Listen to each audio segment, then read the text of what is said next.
यसा अलैहिस्सलाम की वफात के बाद बनी इसराइल बदहाली का शिकार हो गए। उन पर जाबिर हुक्मरान मुसल्लत हो गए। उन्होंने दीन को दुनिया से जुदा कर दिया। उन हुक्मरानों ने खूब जुल्म किया। बनी इसराइल में से होने के बावजूद वो बहुत बड़े फासिक बनकर सामने आए। वो लोगों को अपना गुलाम बनाकर रखते। दूसरी तरफ बनी इसराइल कई मार्कों में शिकस्त से दोचार हुए। बनु अमालिका के साथ एक मार्के में तो उन्हें निहायत बुरी तरह शिकस्त हुई, और बनु अमालिका ने बनी इसराइल से वो ताबूत छीन लिया जो कि लकड़ी का था, और वो उससे बरकत हासिल किया करते थे। अपने मार्कों और लड़ाइयों में वो उसको साथ ले जाया करते थे। जब बनी इसराइल उसको देखते तो उन पर सकीनत भी नाजिल हुआ करती थी। इस ताबूत में आले मूसा और आले हारून के बाकी मांदा आसार थे। कहा जाता है कि इसी में मूसा अलैहिस्सलाम के सहीफे और तौरात की तख्तियां थीं। मूसा अलैहिस्सलाम का असा भी था। आपके कपड़े भी महफूज थे। इसी तरह हारून अलैहिस्सलाम की कुछ निशानियां भी थीं। बल्कि एक रिवायत में तो ये भी है कि इसमें आसमान से नाजिल होने वाला मन्नो सलवा का मर्तबान भी था, जो वो वादी तीह में खाते रहे थे।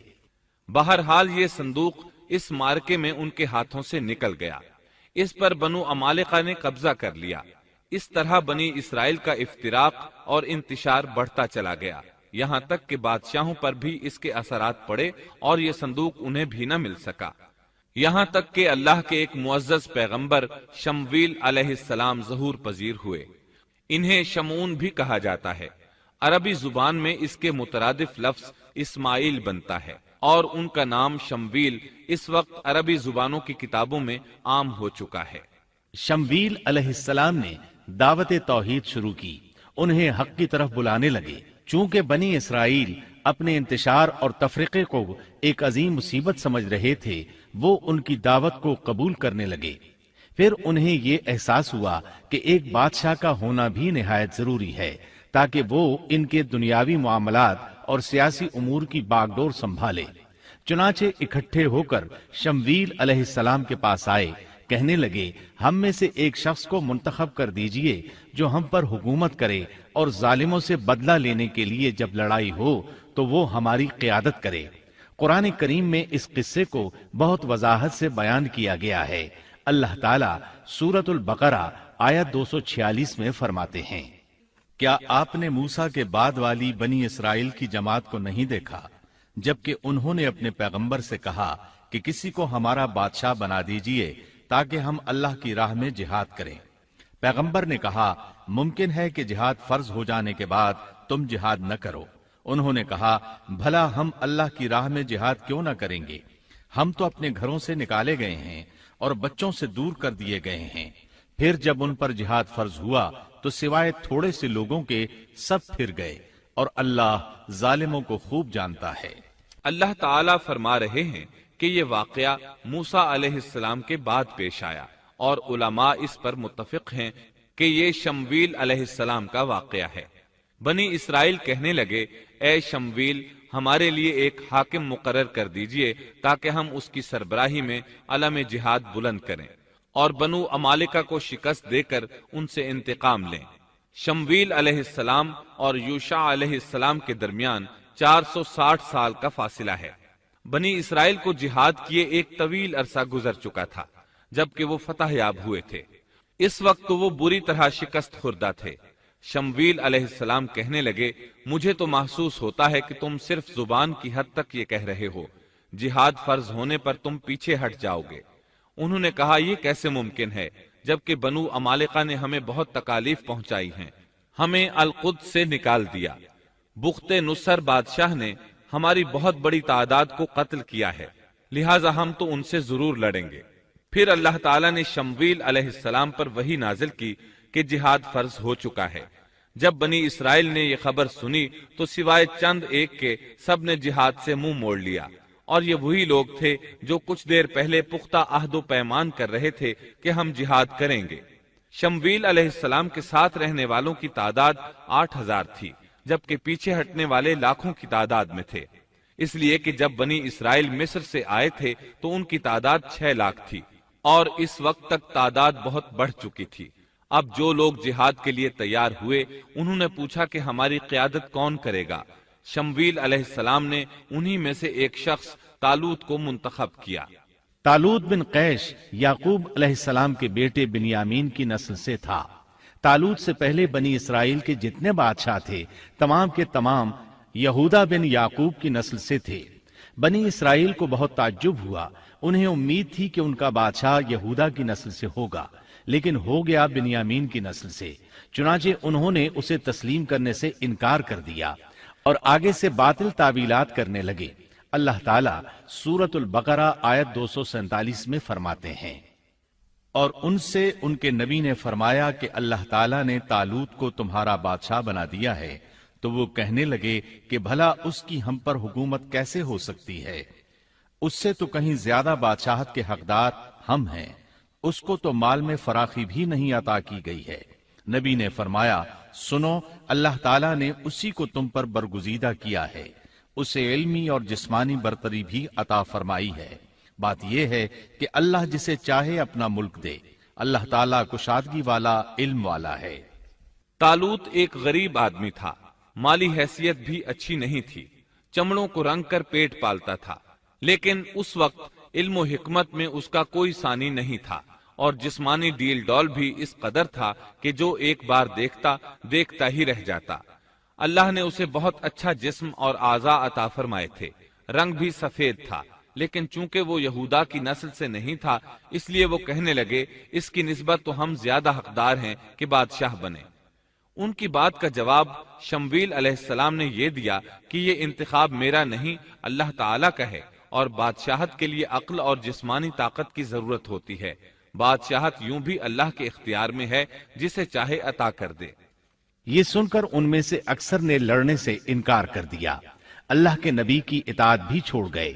اس نازک موقع پر شمویل علیہ السلام نے ان سے کہا، اگر میں تمہارے پاس کوئی ایسا نشان اور معجزہ لے آؤں جو ثابت کر دے کہ یہ اللہ کا انتخاب ہے، تو کیا تم میری باتوں پر یقین کر لو گے؟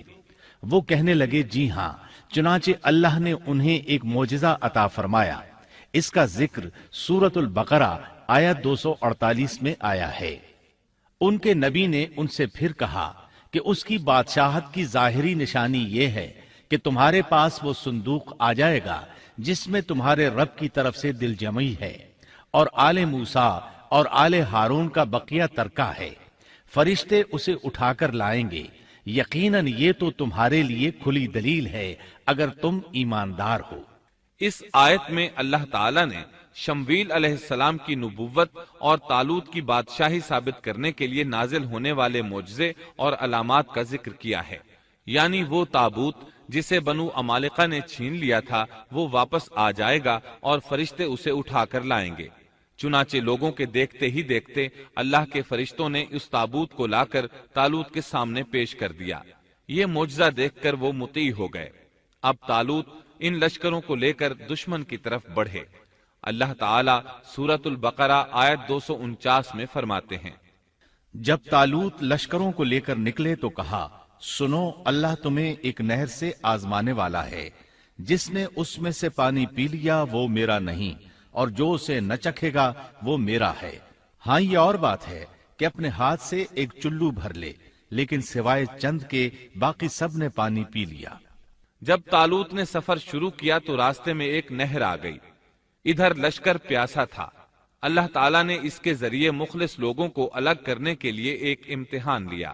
یہ نہر اردن تھی، فلسطین اور اردن کے درمیان رواں دواں تھی بھی وہ دونوں کے قبضے میں۔ آزمائش اور امتحان کے لیے حکم یہ ہوا کہ باوجود سخت پیاس کے پانی کو استعمال نہ کرنا، صرف ایک چلو بھر کر پینے کی اجازت تھی، اور جو شخص سیر ہو کر پیے گا وہ آپ کے ساتھ نہیں جا سکے گا۔ جب وہ گزرنے لگے تو چند ایک نے ایک چلو پانی لیا، باقی سب نے زیادہ پانی پی لیا اور اس آزمائش میں ناکام ہو گئے۔ کامیاب ہونے والوں کی تعداد صرف اور صرف 313 تھی۔ صحیح بخاری میں سیدنا برا بن عازب رضی اللہ عنہ سے روایت ہے کہ ہم اصحاب محمد صلی اللہ علیہ وسلم آپس میں یہ باتیں کیا کرتے تھے کہ غزوہ بدر میں شریک ہونے والوں کی تعداد طالوت کے ساتھیوں کے برابر تھی۔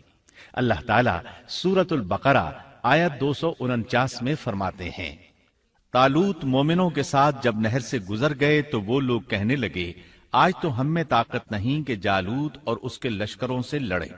लेकिन अल्लाह से मुलाकात पर यकीन रखने वालों ने कहा, बसा औकात थोड़ी सी जमातें बड़ी और बहुत सी जमातों पर अल्लाह के हुक्म से गलबा पा लेती हैं, और अल्लाह ताला सब्र करने वालों के साथ है। जालूत का लश्कर बहुत बड़ा था, जबकि तालूत के साथ सिर्फ 313 आदमी थे। ये सूरत हाल देखकर बनी इसराइल घबरा गए, बोले हम तो तादाद में बहुत थोड़े और निहायत कमजोर हैं, किस तरह इनसे जिहाद कर सकते हैं। लेकिन उनमें से कुछ लोग निहायत पारसा और अल्लाह पर यकीन रखने वाले थे। ये और शमवील अलैहिस्सलाम दूसरों का हौसला बढ़ाने लगे। आखिर वो लड़ाई पर तैयार हो गए, मुकाबला हुआ। और जब उनका जालूत से और उसके लश्कर से मुकाबला हुआ तो उन्होंने दुआ मांगी कि ऐ परवरदिगार, हमें सब्र दे, साबित कदमी दे और कुफ्फार के मुकाबले में हमारी मदद फरमा।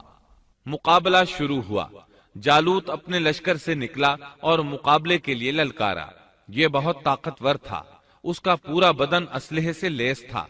मुसलमान उसे देखकर डर गए। तालूत ने अपने साथियों से कहा, कौन इसके मुकाबले में निकलेगा? सब खामोश रहे। उसके लश्कर से एक नौजवान निकला। ये दाऊद अलैहिस्सलाम थे। उस वक्त ये सिर्फ 16 साल के थे। ये रस्सी में पत्थर बांधकर उसको घुमाकर फेंकने के माहिर थे।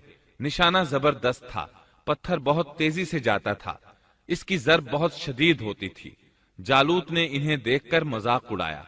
उसने कहा, नौजवान तुम अभी बच्चे हो, वापस जाओ, मेरे मुकाबले में किसी बड़े को भेजो। दाऊद अलैहिस्सलाम ने अपनी रस्सी को घुमाया, उसमें बंधे हुए 3 पत्थर खास अंदाज से फेंक दिए। तीनों गोली की रफ्तार से आए और उसके माथे पर लगे। जालूत का सर पाश पाश हो गया और वो मर गया। उसके मरते ही जालूत के लश्कर में खौफ हरास फैल गया। तालूत ने अपने 313 मुजाहिदों के साथ उन पर हमला कर दिया। उनमें खलबली मच गई, संभल न सके, पीठ फेर कर भागे। बस अल्लाह ताला के हुक्म से उन्होंने जालूतियों को शिकस्त दे दी और दाऊद के हाथों जालूत कत्ल हो गया। यूं अल्लाह ताला ने बनी इसराइल को दोबारा गलबा अता फरमाया। फतह के बाद तालूत ने दाऊद अलैहिस्सलाम को अपना दामाद बना लिया। इस तरह दाऊद अलैहिस्सलाम तालूत के बाद बादशाह बने। अल्लाह ताला सूरतुल बकरा आयत 251 में फरमाते हैं, और अल्लाह ताला ने उसे बादशाहत और हिकमत अता फरमाई और जितना कुछ चाहा इल्म भी अता फरमाया। इस तरह अल्लाह ताला ने दाऊद अलैहिस्सलाम को बनी इसराइल का बादशाह बना दिया। बादशाहत और नबुव्वत उनके पास जमा हो गई।